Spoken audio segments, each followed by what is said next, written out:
Hindi pa ho kasama yan. Trillanes, ano yan? Hindi raw kasama ang mga aligasyon mo dito sa gagawin ng DOJ. O di, anong tawag mo dito? Nilaglag si Trillanes. Laglag ka na naman! Narito ang Balitang Pinoy TV.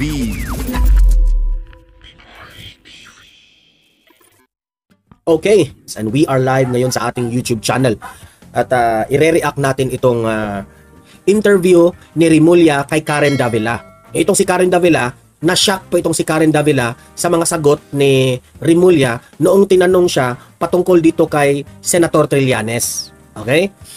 Itong si Trillanes, marami siyang mga aligasyon, marami siyang akusasyon dito kay former President Duterte. Sabi ni Boying Rimulya, lahat ng mga sinasabi nitong si Trillanes ay dapat magbigay siya ng ebidensya and at the same time, patunayan niya na lahat ng mga aligasyon niya ay totoo.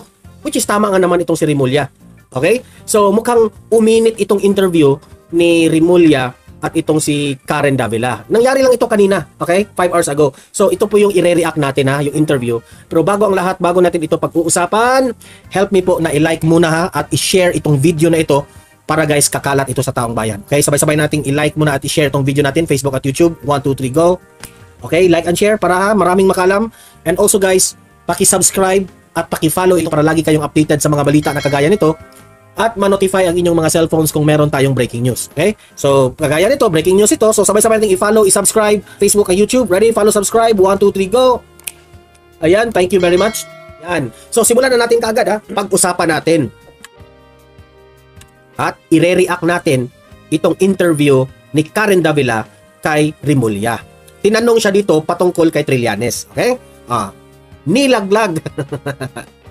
Ano ba yan, Trillanes? Nilaglag ka kay Rimulya. Patunayan mo raw na lahat ng mga aligasyon mo laban kay Duterte ay totoo. Di ba?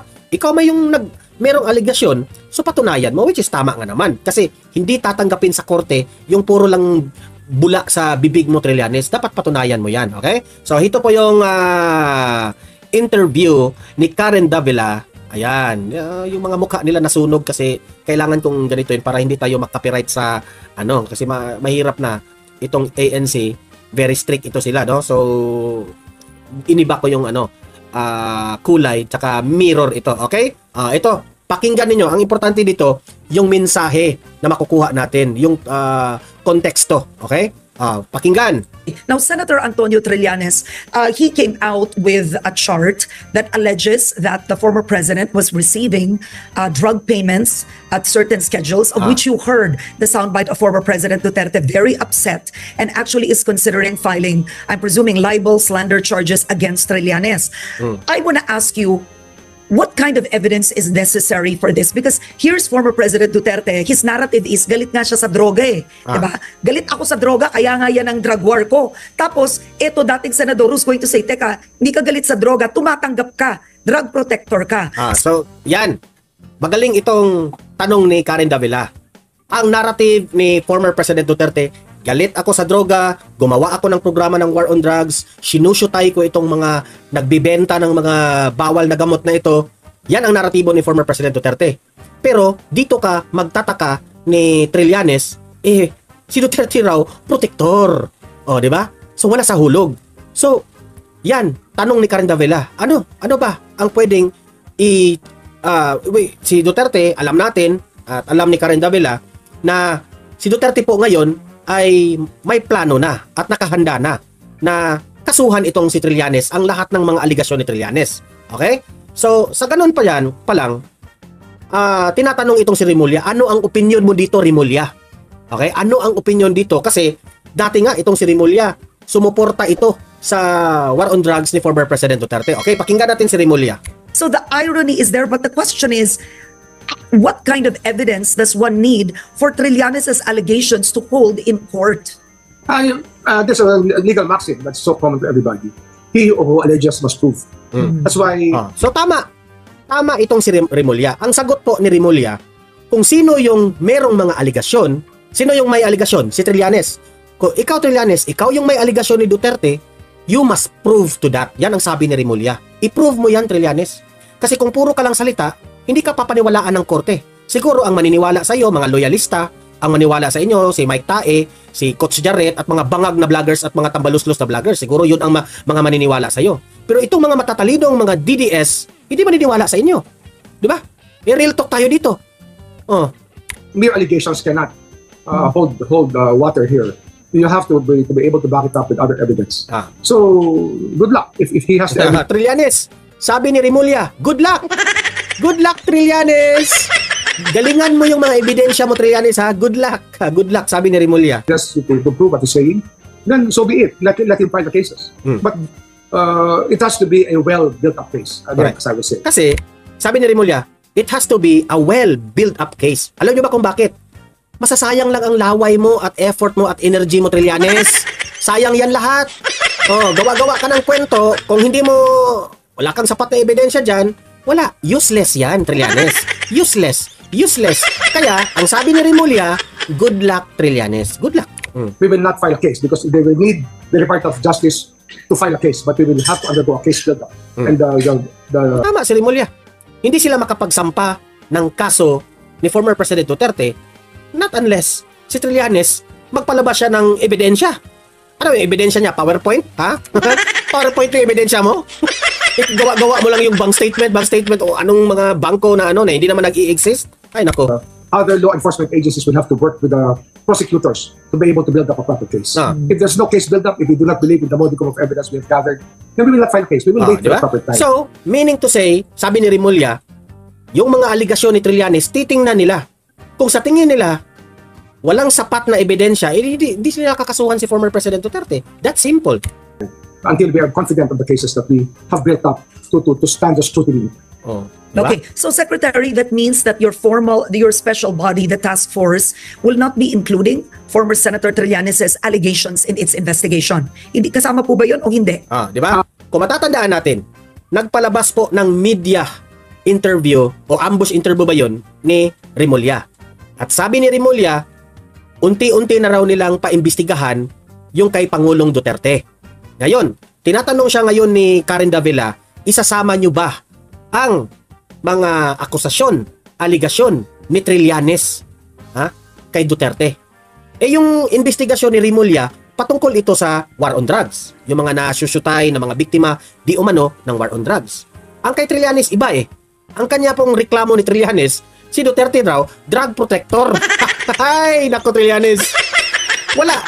Ang naratibo nga ni Duterte, ayaw niya sa war on drugs. Tapos, ayaw niya sa war on drugs, ayaw niya sa droga. Tapos, yung kay Trillanes, protector si Duterte. Ano ba yung klase na yan? Di ba? Wala sa hulog. Kabiu-biuhan yung ginawa ni Trillanes. So, ano ang sagot mo dito, Remulla? Sagot. Hindi pa ho kasama yan. Trillanes, ano yan? Hindi raw kasama ang mga aligasyon mo dito sa gagawin ng DOJ. O di, anong tawag mo dito? Nilaglag si Trillanes. Laglag ka na naman! Trillanes, laglag ka na naman dito!